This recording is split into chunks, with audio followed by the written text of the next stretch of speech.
Hello and welcome to Social Media Weekly, episode 12, August 2020. Social Media Weekly is brought to you by Virtual Palace Marketing, rehumanizing your marketing experience. My name is Sean. This week's news: Instagram launches Reels in 50 countries. TikTok and WeChat face American bans. Facebook sets up in-app payment department. Facebook gaming app launches in iOS, completely stripped down. WhatsApp working to sync chat across multiple devices. Back to the stories. Instagram launches Instagram Reels in 50 countries. If you haven't been paying attention, Instagram Reels is one of many TikTok clones that are aggressively trying to take advantage of TikTok's wavering situation in the US and the rest of the world. TikTok's recent troubles caused many top creators to scout for Plan B platforms that closely resemble it because they already know how to work on TikTok and they don't have to do a lot of changes to how they create content, right? Which Instagram hopes could be Reels. If Instagram's past actions were any indication, they will first introduce a separate app, like what IGTV did, then consolidate it into Instagram's proper app later. And sadly, Malaysia is not in one of the 50 countries, so we haven't had a chance to try it out. But soon Instagram will possibly bring Reels into the Instagram's greater fold, and we should all be able to have it.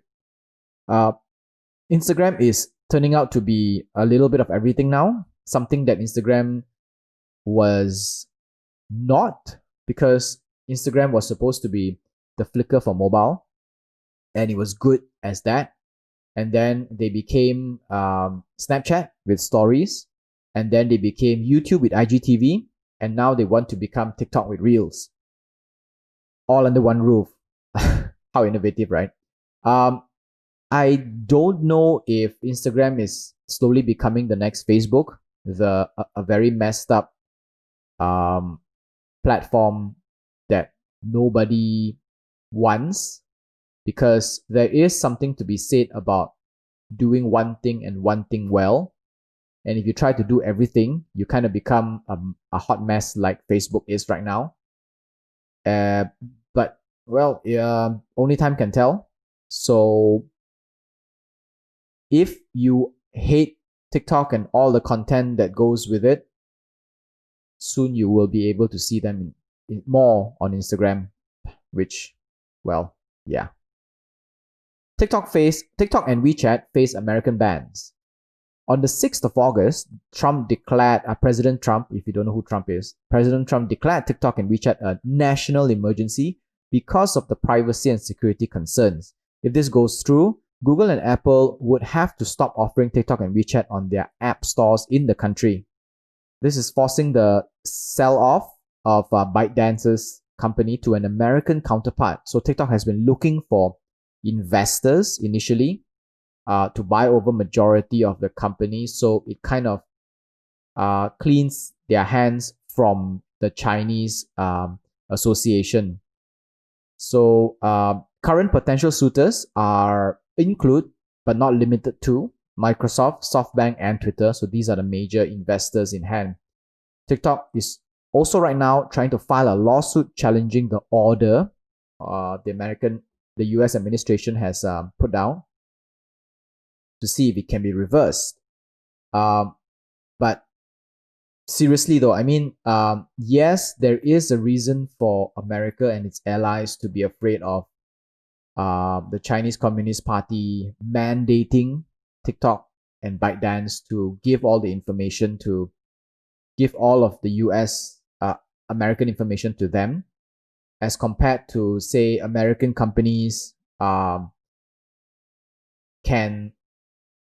they have the right to say no when the government asks them for information. Like, for example, Apple has always been fighting the FBI in terms of giving away their information, giving away their users' data to the FBI for ongoing investigations. But for the Chinese Communist Party is a different story, right? They have more power, they have more say on things. So it is a bit of a tricky thing. I do side with the Americans on this one as well, because the Chinese has been allowed to ban all sorts of American companies, right? Google, Twitter, and all that. They were not They were not able to go into China, so why can't Americans just ban a couple of the same? So yeah, it's tit for tat. And the yeah, so I don't know. It's so hard to put this into to take sides on this. I mean, if there's a side that I want to take, it's that why can't we all just get along and sing kumbaya by the fireplace and move on and be greater human beings instead of fighting each other across borders? But that's not going to happen. Facebook sets up an in-app payment department. Facebook and Instagram shops have been around for quite a while now, but only in certain parts of the world and available to a select few brands. The company just announced a new group set up to specially develop their in-app payment options. Head of former Upwork CEO Stephanie Casriel, I hope I did not murder that name. The team has a lot of work to do negotiating through implementation roadblocks with each country. So we know that there are two parts of Facebook and Instagram shops, right? The first one is where you set up the shop, and what it does is when you click the button, you actually go to an external website, which usually is an e-commerce website owned by the e-commerce company, the brand itself. Another one is where they can apply what is this called? Internal payment, internal purchasing that happens within the shop, and payment happens. So this is the part that we are talking about here, right? The in-app payment, where the payment happens within Facebook and Instagram apps without having to go out to an external website. If this is implemented, brands, especially micro brands, do not need to set up Shopify stores. They can sell everything from inside Facebook and Instagram, use possibly Facebook Pay to manage the payments and transactions, and then take out the money and possibly use Facebook Pay to pay for everything else as well. So that is what Facebook is hoping to get at. But the problem here is that Facebook is a very big company, and a lot of countries and governments are afraid that once Facebook Pay sets up, they are afraid that Facebook will take over the entire e-payment system globally and will stifle competition. So a lot of countries has been pushing back. For example, two of them were actually India and Brazil, two of Facebook's largest emerging markets.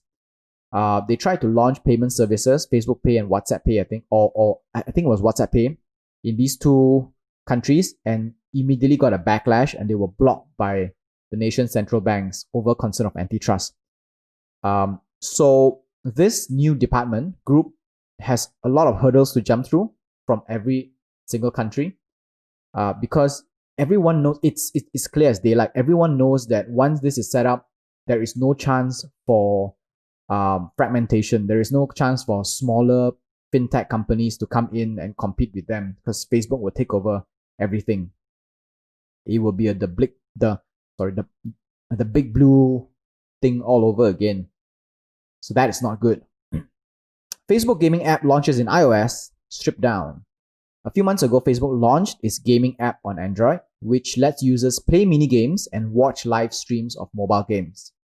It took Facebook this long for iOS app to be approved because Apple kept rejecting the app features. In the end, the iOS version can only be used to watch games and not play mini games.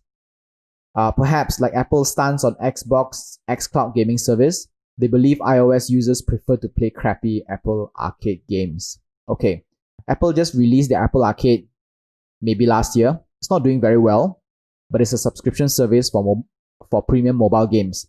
I've played it. It was like crap, and I stopped paying for it.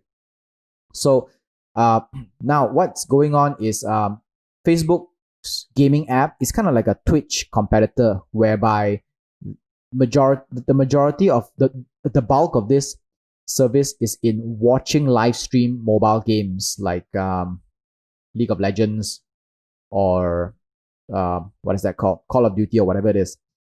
But there is a part where they can actually play mini games with each other as well. So this mini game site, Apple thinks competes with Apple Arcade, and Apple don't like that. And Apple says your app is not going to get into the App Store unless you remove this part, which Facebook did.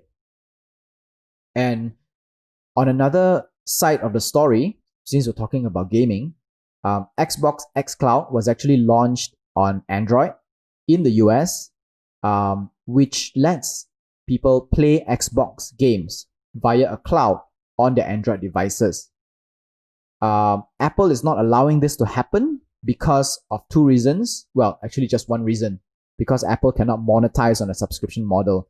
Apple App Store is very strict in terms of monetization. They don't allow monetization to happen outside of the App Store. Every transaction must happen in the App Store because they can take a cut out of every transaction. And if it doesn't happen, then Apple says no. This will, in my opinion, greatly stifle innovation for Apple devices, and gamers will move out of Apple and into a Microsoft/Android environment. Well, if Tim Cook believes that Apple users, iOS users only want to play crappy arcade games, then yeah, that's the way to go. WhatsApp working to sync chat across multiple devices. This is a good news, long time coming, especially for people who like to switch between operating systems on their mobile devices every now and then. Right now, we can use WhatsApp on multiple devices. We still can do it like maybe, what is this called? There's a web app and all that. But it needs to constantly be connected with the main phone, the main device that is registered. The new development could sync our chats across multiple devices, which means our chats won't be saved either in one iCloud or Google Drive location. This could also mean that users can easily switch between iOS and Android devices without worrying about loss of chat history. I think this is happening because of the platform or the architecture integration that Facebook has been working on between Facebook Messenger, WhatsApp, and Instagram Direct, which is Instagram's chat. So part of this integration in the architecture is that they possibly can save chat histories in the cloud somewhere and can be accessed by every other device, kind of like what Instagram's direct message and Facebook Messenger can do. They can still do this while be able to maintain the end-to-end encryption, because the package that is being stored is not in chat form. It is actually in an encrypted format, and only your device or your account holds the decryption key, because when the chat leaves the sender's phone or device or laptop or whatever it is, it gets encrypted, and the person who receives it gets the decryption key, a unique decryption key that only that person can see, which is good. Now I can switch between Android and iOS without having to lose my chat history. Brilliant, because I never understood why iOS could only be chat could only be synced on iOS in iCloud, because Android devices don't get iCloud and both devices get Google Drive. Yes, they want to discourage people from leaving iOS. Alright, that's all for Social Media Weekly this week. Social Media Weekly podcast available on Anchor FM, Google Podcasts, Apple Podcasts, Spotify, and more. Our full videos are available on YouTube, and we post bits and clips on Instagram and Facebook. This is Social Media Weekly episode 12, August 2020. My name is Sean. Stay safe. Mask up. Au revoir.